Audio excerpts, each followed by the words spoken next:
The usual advice for avoiding heart disease is to eat a low-fat diet with plenty of whole grains and substitute vegetable oils for saturated animal fats. But does that advice really fit with human biology? Let's start with one simple idea. Mother Nature isn't stupid. She didn't make human beings the only species on Earth who prefers foods that will kill us. So what do human beings naturally like to eat? Your natural preference is for things that are salty, things that are sweet, and things that are fatty. You have those three native desires for good reason. Those are the things that are good for you. That's where the nutrients that you need are located. In nature, sweet means fruit, along with certain vegetables like carrots, and those are good for you. Fats occur naturally in foods like olives and nuts, but for most of human history, the biggest source of fat was saturated animal fat, which is fatty and salty. Yum, yum. And for millions of years, this is exactly how we ate. We ate no sugar, almost no starch, a little bit of vegetable fat, and a whole lot of saturated animal fat, up to 5 or even 10 times as much as the experts say we should. But almost nobody got heart disease. If you look at pre-agricultural humans, at their skeletal remains, they're tall, they had good teeth. When societies became agricultural and we became short of stature, tooth decay became rampant, infections were rampant. Human health devolved when we adopted agriculture. If you could pack all of human history into 1 year, we've only been farming and eating grain since about yesterday, which is when we became shorter and fatter. We only started consuming processed vegetable oils about 10 minutes ago, which is when heart disease became our #1 killer. So after examining all this human history, the experts came to the obvious conclusion. We need to eat a lot more of these. And so they convinced us that human health depends on foods we didn't eat for more than 99% of our entire existence. How did this happen? In the 1950s, a biochemist named Ancel Keys published a study that compared heart disease and fat consumption in a half-dozen countries. The more fat, the more heart disease. The trend line was unmistakable. Just one little problem. Keys left out countries where people eat a lot of fat but have very little heart disease, like Holland and Norway. He also left out countries where people don't eat much fat but do have a lot of heart disease, like Chile. In fact, Keys had reliable data from 22 countries, and the results were all over the place. But you can't make a big splash in the scientific community with a trend line that looks like this. So Keys did what any dedicated researcher would do. He threw out the data that didn't fit and published his results. His punishment for this bit of scientific chicanery was to get his picture on the cover of Time magazine. Keys became known as the father of the lipid hypothesis, which says that eating saturated fat raises the cholesterol in your blood, and high cholesterol in your blood clogs your arteries and causes heart disease. The hypothesis that when you eat high fat, that produces high cholesterol, and the cholesterol produces heart disease, is wrong in every one of those links. This whole idea that dietary fat causes cholesterol problems is sort of a myth. The whole idea that cholesterol problems lead to heart disease is a myth. The theory is completely and totally wrong. It was a theory that was made out of whole cloth and then pushed. The term artery clogging saturated fat, it's as though it's all one word. It's become part of the zeitgeist. Everybody knows saturated fat is bad for you, but when you get back and you start looking at the medical literature and you root back through to find out where this whole idea came from, it's bogus. 3 authors who did root through the medical literature are science writer Gary Taubes, Swedish doctor Uffe Ravenskov, and British doctor Malcolm Kendrick. When they examined the data from all the big studies on heart disease, they discovered some pretty interesting facts. Here's my favorite. Guess how many studies actually prove that a high-fat diet causes heart disease? The answer? 0. That's right, none. In some of the largest studies ever conducted, researchers put thousands of volunteers on a low-fat diet and then tracked their health history for several years. The results? Nothing. they had just as many heart attacks as people who weren't on a low-fat diet.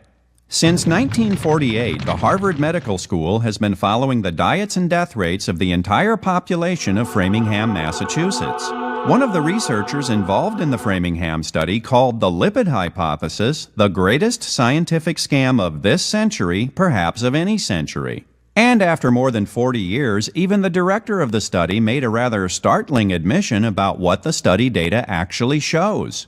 The more saturated fat one ate, the more cholesterol one ate, the lower the person's serum cholesterol. In other words, a high-fat diet does not automatically raise your cholesterol. Well, what about the second half of the lipid hypothesis? Whether it comes from your diet or not, doesn't high cholesterol cause heart disease?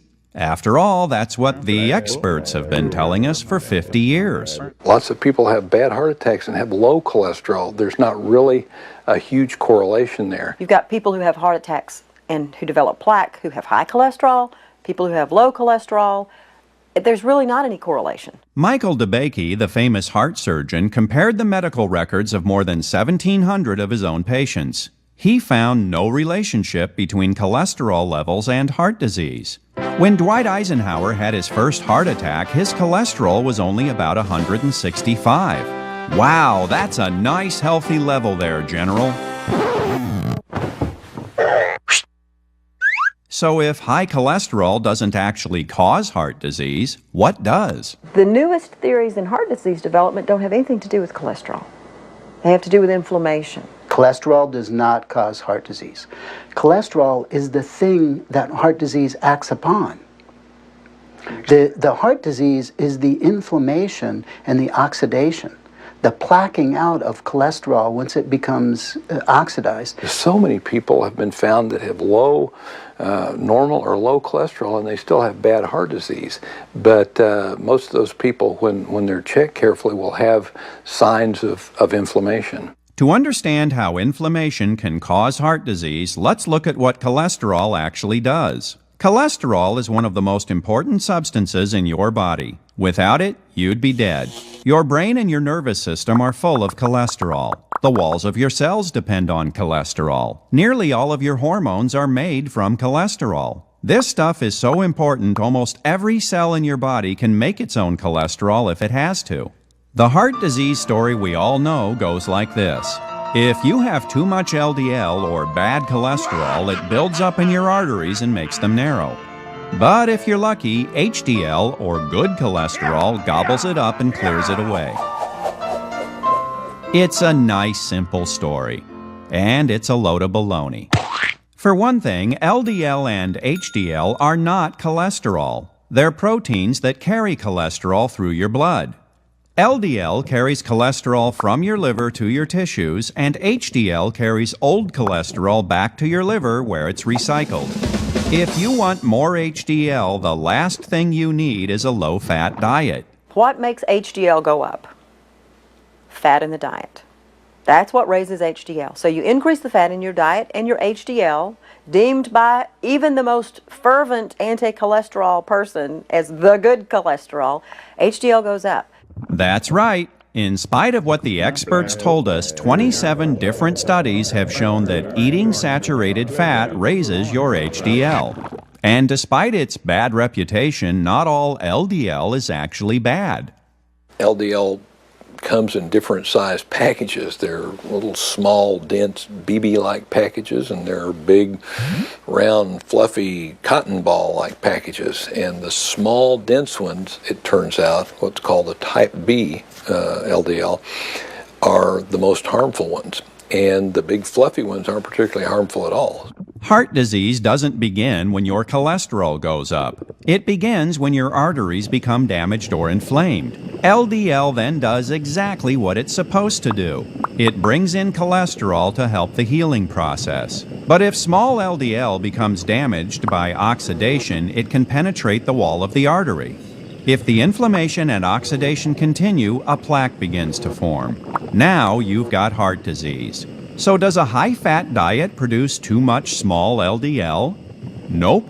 Small LDL is the result of eating too many carbohydrates. That's been shown in the medical literature probably a dozen times at least in papers that reducing carbohydrate in the diet shifts from a small dense pattern to a big fluffy pattern. Having an LDL that's 120 or 130 or 100 or 145 doesn't matter as much as the kind of LDL that it is. If the numbers alone don't mean very much, then why does high cholesterol get all the blame?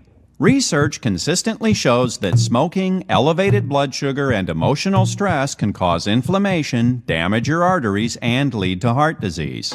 They also happen to raise your cholesterol. So by blaming cholesterol for causing heart disease, the experts relied on logic that makes about as much sense as this. In high crime areas, there are more calls to the police. Therefore, we can assume that calling the police produces an increase in crime. To get rid of crime, the answer is simple. Stop calling the police. But in spite of all the evidence that cholesterol is just an innocent bystander, the experts keep trying to bring it up on charges. In 1988, the Surgeon General's office set out to prove the lipid hypothesis by reviewing the data from all the major studies. But after 11 years and more than $100 million, the results were not supporting the theory. So they did what any dedicated government researchers would do. They shut down the entire project, saying it was becoming too complicated. And as Kendrick, Taubes, and Ravenscow discovered, that's been a disturbingly common pattern. Researchers routinely ignore evidence that the lipid hypothesis is wrong and sometimes even manipulate their data for the sole purpose of supporting it. What could possibly cause such rampant dishonesty? In the 1970s, the lipid hypothesis was still very much in dispute. Then a Senate committee headed by George McGovern decided to settle the issue. McGovern at the time was following the Pritikin diet and believed everyone should be cutting back on fat and cholesterol. The committee's original report urged Americans to reduce their risk of heart attacks by reducing their intake of cholesterol down to the equivalent of about 1 egg a day. But doctors took issue with that at the hearing, saying that 8 studies involving 5,000 patients failed to show hard medical evidence that diet has anything to do with heart attacks. Let's listen to that part again. 8 studies involving 5,000 patients failed to show hard medical evidence that diet has anything to do with heart attacks. I have pleaded in my report and will plead again orally here for more research on the problem before we make announcements to the American public. You know, there were eminent scientists of the time saying this is nonsense. There is no good scientific evidence that either fat or cholesterol, is at the root of heart disease. I said to the professor that I was working with, this is not right. Animal fat's not causing this, and this is not what the data says. So the McGovern staff did what any dedicated staff working for McGovern would do. They decided those scientists must have been paid off by the big bad dairy and egg industries. Well, I would only argue that senators don't have the luxury that a research scientist does of waiting until every last shred of evidence is in. They went to great lengths to overlook anything that did not fall into lockstep with that belief, and basically just unleashed what amounted to a several decade-long experiment in which all of us were unwitting participants. The McGovern Committee's report was written by a young staff member who happened to be a vegetarian and had no background in medicine or health research. The committee recommended a low-fat, low-cholesterol diet for everyone and offered some ideas that could only spring from the mind of a politician. But Senator Schweiker of Pennsylvania suggested that instead of discrediting the committee's report, the eggmen should be out developing hens that would lay low-cholesterol eggs. Soon after the McGovern report was issued, the USDA got into the act. Carol Tucker Foreman, the assistant secretary at the time, believed in the low-fat diet theory and wanted to issue official guidelines to tell everybody how to eat. To make sure she was on solid scientific ground, she consulted with Philip Handler, the head of the National Academy of Sciences. Just one little problem. Handler told her the McGovern Committee's report was nonsense. So she did what any dedicated government official would do. She ignored him, shopped around for a scientist who agreed with her, then issued the guidelines. Thanks to a handful of politicians with no background in science, the heart-healthy benefits of a low-fat diet became official government policy. And real scientists got the message loud and clear. Tell us what we already believe, or you can say goodbye to your lucrative government funding. There is influence that goes on, starting with the USDA, which is promoting commodity agriculture. So there is a lot of economic pressure on the people at NIH, on the people in the universities who carry out the studies for NIH. They live by their grants. No grants, no work, no job. Dr. Kilmer McCulley, a researcher at Harvard, went against the prevailing theory and published a study concluding that something other than cholesterol was causing heart disease. His reward for this bit of scientific integrity was to be denied tenure, lose all his research grants, and get shoved into a little laboratory in the basement. In academia, that's a polite way of saying you're fired. He also ended up on an unofficial blacklist, and it took him 2 years to find another job as a researcher. A lot of people have built careers on this, and these are careers built on a very shaky factual foundation. There's a reasonable reason to believe that from the beginning, but to persist in the face of so much overwhelming evidence really can't be based on science, and you have to think that there were other factors involved. It became an industry. In the 1980s, the National Cholesterol Education Program released new guidelines that said everyone's cholesterol should be below 200, which was about 20 points below normal. And here's a strange coincidence. Most of the scientists who wrote those guidelines just happen to have a financial relationship with the companies that make cholesterol-lowering drugs called statins. Many of the studies that claimed a low-fat diet is good for your heart were funded by the American Heart Association, which earns millions of dollars licensing its Heart Check logo to healthy low-fat foods like Cocoa Puffs. If the lipid hypothesis ever goes away, that logo just became worthless. Give this another decade, and that hypothesis will be on the junk pile of history because it's not true.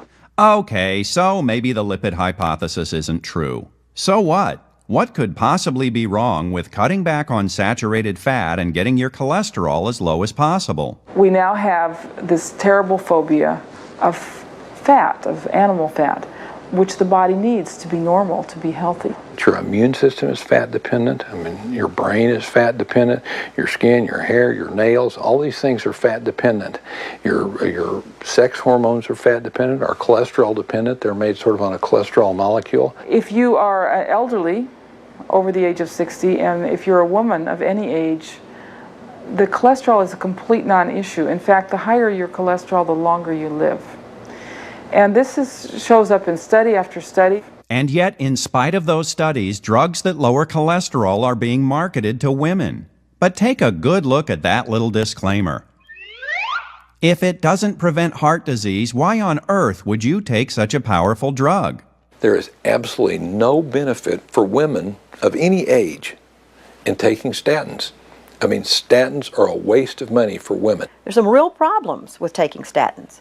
Memory loss, muscle problems, and osteoporosis in women. I mean, there are a lot of reasons that you wouldn't want to take statin drugs. And low cholesterol is a predictor for depression, suicide, violent behavior, strokes, and cancer. It's much better to have high cholesterol than lower cholesterol. Like most people, I love the taste of fat. Human beings can't live without protein, and in nature, protein is usually surrounded with fat. Maybe Mother Nature actually knew what she was doing. Maybe there's a reason low-fat diets always made me feel depressed. The brain is basically made of fat. They say you're a fathead, they were not kidding. And when you go on a diet that eliminates most fat, takes you down to say 10% of fat, you have basically robbed the body of the raw materials that are necessary for it to be happy. There's probably no coincidence that back a couple of decades ago when the low-fat diet was the real rage, if you went to bookstores, what you saw is all these books on low-fat diet, and you saw all these books on depression because everybody was depressed. When I load up on proteins and animal fats, I don't feel hungry and I do feel good. So on this diet, I'm ignoring the experts. Look at all that saturated fat. Go on a shopping trip at your local natural food store and you'll find the shelves jam-packed with processed vegetable oils. But what exactly is natural about them? Would human beings living in the wild ever consume oils that came from soybeans or corn? We've never had these in the human diet in the history of the world. Where do you get fat from corn? If you take corn and put it in a thing and squeeze it, you don't get corn fat out of it, you don't get corn oil. You've got to chemically extract the oil from corn to get it. Until that process was developed, you didn't have all of these vegetables, soybean oil and corn oil and cottonseed oil and all these things. Humans didn't eat that stuff. The studies that came in on the corn oil showed that it was a disaster, that it caused cancer. If you gave carcinogens to rats who were fed corn oil, they developed cancer. If the rats were fed coconut oil or tallow, they didn't get cancer. And it's not just cancer. After the experts convinced millions of Americans to switch from butter and lard to margarine and vegetable oils, heart disease went up. How can that be? After all, vegetable oils are cholesterol-free. We as humans are not used to eating those fats in the quantities that we've been eating them. I mean, that's what's called an omega-6 fat. Omega-6 fats are pro-inflammatory. They cause inflammation. We need some of them, but we don't need a whole lot of them. But we do eat a whole lot of them, and those unnatural fats can cause the inflammation that leads to heart disease. Especially the most unnatural fat of all, partially hydrogenated vegetable oils, otherwise known as trans fats. It gives you the cooking properties you need, the flakiness in biscuits and the chewiness in bread and the things that you look for from a saturated fat. But it doesn't behave as a saturated fat in the body, and the body actually will take it up very readily and pack it into the cell membranes, which then become stiff and inflexible and can't do their job. The Center for Science in the Public Interest recently filed a lawsuit against KFC for using trans fats to fry chicken. And pretty much everyone agrees that trans fats are bad news.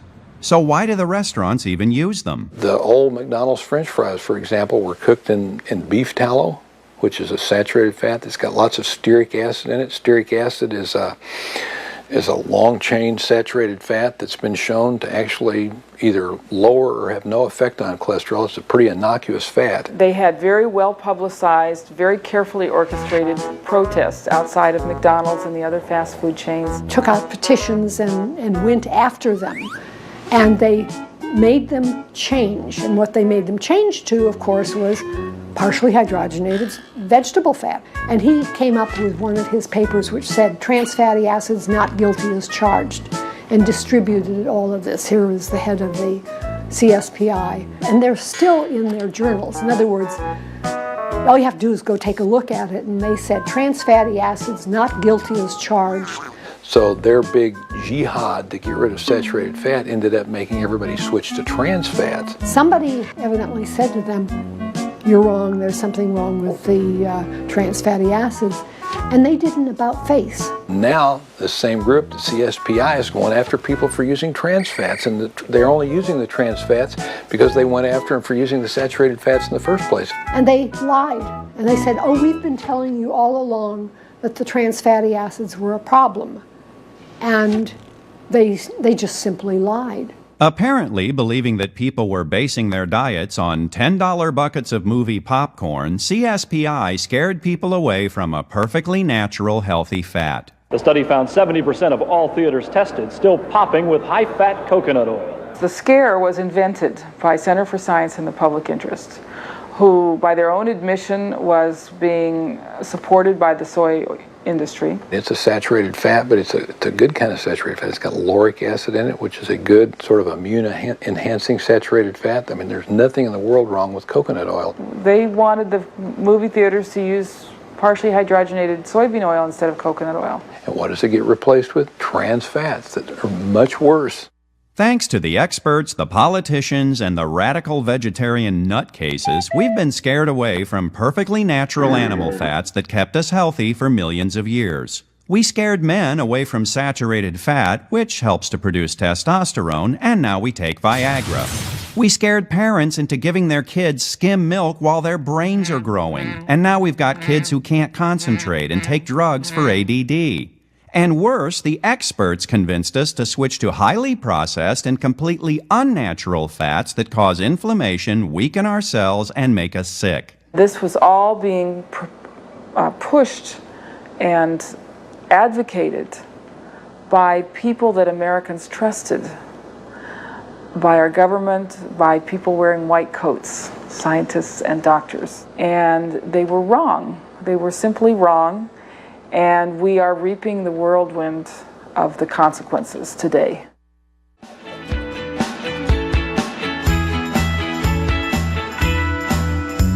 Sugar, sugar, makes me want to be with you.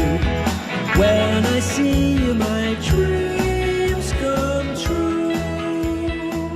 The rise in heart disease, and especially the rise in obesity and diabetes, is very clearly about one thing. It's about carbohydrate. That's the big problem that all these low-fat people have had with a low-fat diet, because a low-fat diet is a high-carbohydrate diet. Okay, I mean, because you got to eat something, and fat and carbohydrate are kind of inversely proportional. When one goes down, the other goes up.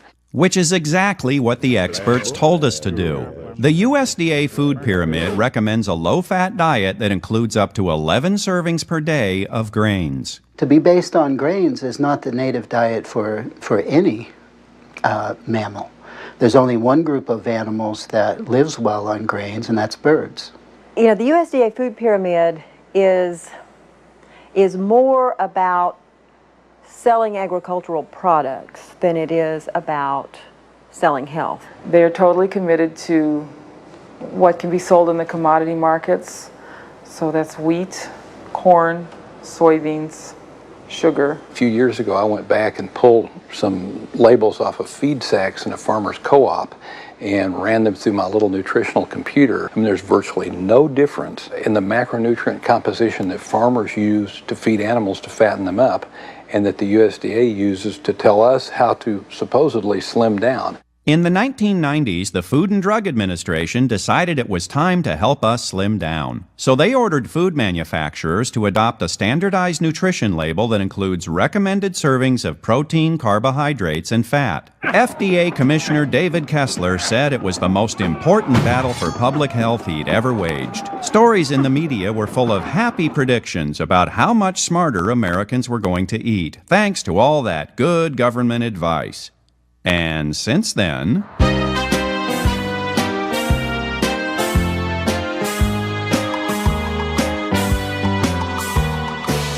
well, maybe we're not following those guidelines. Or maybe we are. The nutrition label the FDA made everybody adopt recommends 300 carbohydrates per day on a 2,000-calorie diet. If you ate 4 cups of broccoli, 3 cups of spinach, 2 cups of peas, 5 carrots, and 2 apples, you would consume about 100 grams of carbohydrate. So how do you get to 300? It would take a lot of cauliflower and broccoli and cabbage and those kind of things to ever get you to 300 grams of carbohydrate. You can do it with starch. You can do it with, with potatoes, which are basically a pure starch. You can do it without a whole lot of corn or rice, but those are really starchy foods. And the starch in those breaks down in the GI tract basically to sugar. The speed at which a particular food raises your blood sugar is measured by something known as the glycemic index. Table sugar has a glycemic index of 64. Coca-Cola has a glycemic index of 63. The foods we ate for millions of years almost all had a low glycemic index. So what about all those whole grains the experts tell us should be the foundation of a healthy human diet? Raisin Bran has a glycemic index of 61. Shredded wheat logs in at 67, which means it spikes your blood sugar faster than sugar does.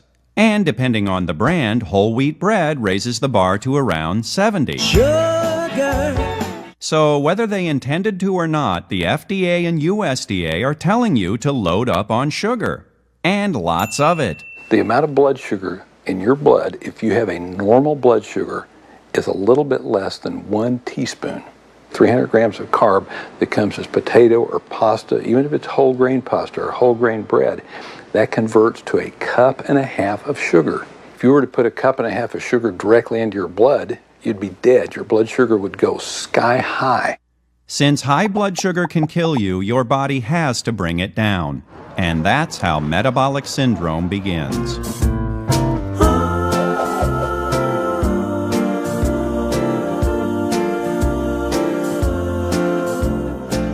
Most of us think we only put fat in our fat cells when we eat too much.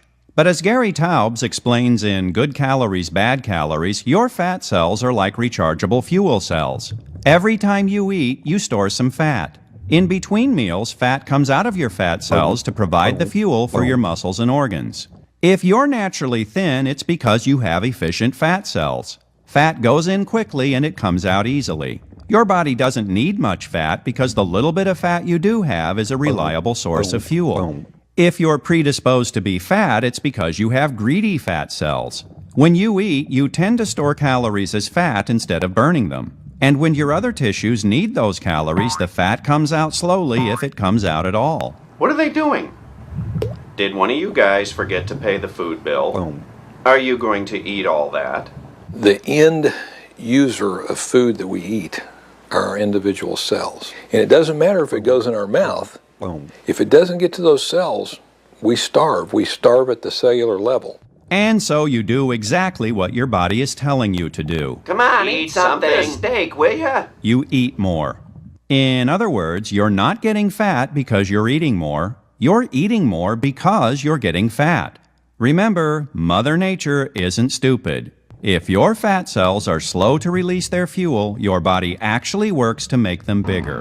And they keep on getting bigger until they can release the energy that your body needs. That could mean gaining a little weight, or it could mean gaining a lot. It all depends on how slowly your fat cells release their fat. Most of us weren't born with greedy fat cells, but we can certainly make them that way. When you eat too many carbohydrates, you raise your blood sugar. Since high blood sugar is toxic, your body releases insulin to bring it down. But your body can only burn a little bit of sugar at a time. So what happens to the rest of it? Your storage sites for carbohydrate are limited, and we've got unlimited storage places for fat. So the body ends up just converting the carbohydrate to fat. And after bringing down your blood sugar, insulin does its other job. It tells your body to store fat. Insulin stimulates an enzyme called lipoprotein lipase that sends fat into the fat cells. So if insulin is elevated, this lipoprotein lipase is really activated and it's sending fat like crazy into the fat cell. So if you eat a lot of carbohydrates, your insulin goes up, you're storing fat in the fat cell. When you have a healthy metabolism, it only takes a little bit of insulin to bring your blood sugar down, and then everything goes back to normal. But over time, that can change. Cells can become resistant to the effects of insulin. In essence, when that happens, the insulin's talking, but the cells just aren't listening. And so they don't get the message from insulin, so they don't do what they're supposed to do. Hello? Stop hitting me. I'm not hitting you. Stop hitting me. I'm not hitting you. And so your body does what it has to do. It starts producing more insulin. You finally reach the point to where your insulin's high just to keep your sugar normal, even if you're not eating any sugar. And then when that happens, then it's starting to drive stuff into the fat cell, and then you've reached this point where all of a sudden, bam, you get fat. And you get fat even though you're eating the same number of calories you always did, because now you have greedy fat cells. So you do what the experts have always told us to do. You go on a low-fat, low-calorie diet so you can burn your own body fat for fuel. Just one little problem. If too many carbohydrates are keeping your insulin high, the insulin is telling your body to store the fat instead of burning it. Now you're really starving inside. You're all out of yourself. Come on, you big pig. Give me some of that food. What's the matter with you? I'm hungry down, you know. So once again, your body does what it has to do. It slows down your metabolism. You stop losing weight. You get tired, and then you do things like drive around the parking lot looking for a close parking space. So, so many of my patients come in following that advice where they say, well, I know it can't be about my diet because I'm eating a good diet. And I say, well, what did you have for breakfast this morning? And they say, well, I ate a bowl of Special K, and I used low-fat milk. and then I had 2 pieces of whole wheat toast. And to break your fast in the morning with all of that insulin-producing high glycemic diet is going to shut down your metabolism and is the prescription for making you fat. And then they end up being, in most cases, larger than they were when they started out, but with a lower metabolic rate. And it frustrates so many people because they do it and they fail and then they think they failed. And they didn't fail. The diet failed. The next time you feel like indulging in the usual prejudice against fat people, here's something to keep in mind. My wife has always been thin, and she's the first to admit it has nothing to do with discipline. When she and I sit down for a meal, we both do exactly the same thing. We eat until we're not hungry anymore. I got fat and stayed fat because I was living on foods that told my body to store the calories in my fat cells, which just made me hungrier. In some people, the fat cells and the other tissues become insulin resistant at about the same rate. The good news is they don't gain weight. The bad news is insulin resistance can kill you even if you're skinny. Demanding of your pancreas that it produce ever greater amounts of insulin to keep your blood sugar normal is ultimately going to cause what's called beta cell burnout. Finally, the pancreas is producing all it can produce, and that's not enough anymore. And when that happens, the beta cells get damaged, they can't produce anymore, and your blood sugar goes up, and now you've become frankly diabetic. And once your blood sugar goes out of control, it can damage your arteries and lead to heart disease. And yet the experts keep telling us to stay away from fat and load up on carbohydrates. On their website, CSPI encourages parents to cut the fat from their kids' diets and feed them starchy foods like whole wheat crackers and grape nuts. Grape nuts have a glycemic index of 64, which make them more fattening. If you were to eat a bowl of grape nuts, the calories are about the same as eating an extra large Snickers bar. We were all subjects in a giant experiment, the hypothesis of which was that fat is bad for us. And now here we all are at the end of this giant experiment. Type 2 diabetes is at a screamingly high rate. Way more people are overweight than used to be. Grandmother could tell you that that diet would make you fat. She knew that potatoes and bread were fattening. We all knew it until modern nutrition told us otherwise. I decided to conduct a one-man experiment. For a solid month, I cut all the sugar and starch out of my diet, and I went on a saturated fat pig out. For breakfast, I ate 2 or 3 eggs fried in butter every day with plenty of bacon. When I was traveling, I ate sausage McMuffins without the muffins. For lunch, I had cheeseburgers without buns covered with plenty of onions fried in, you guessed it, coconut oil. For dinner, I had nicely marbled steaks or Polish sausages. My favorite snack was shredded cheese fried in coconut oil. I also ate plenty of fruit covered with heavy cream and lots of green vegetables practically swimming in butter. During that same month, I had a big programming project with a tight deadline, so I spent a lot of nights working until 2 in the morning. But I never felt exhausted. In fact, my energy and my mood were great. At the end of that month, I had yet another cholesterol test. The results? Well, let's just say somebody has some explaining to do. My overall cholesterol dropped and my HDL shot up. The experts who think cholesterol is important tell us to watch our cholesterol ratio, which is calculated by dividing your total cholesterol by your HDL. After a solid month of eating everything the experts say is bad for your heart, my cholesterol ratio dropped to 3.27. According to the experts, that's outstanding. When I think of all the times I had low-fat cereal when I really wanted bacon and eggs, or a skinless chicken breast when I really wanted a juicy steak, well, it kinda pisses me off. So let's review. Who told Americans to avoid saturated fats, which make you feel full and happy and don't spike your blood sugar, and told us instead to eat lots and lots of carbohydrates, which do spike your blood sugar and make you hungry again soon after eating them? Your government. Who pushed trans fats into the fast food restaurants right around the time more Americans were eating fast food? The guy from CSPI. And who do the food evangelists want to swoop in and solve this problem? Your government. That reminds me of the only saving grace of government is that they're incompetent, because if they could do what they really wanted, it would be horrible for all of us.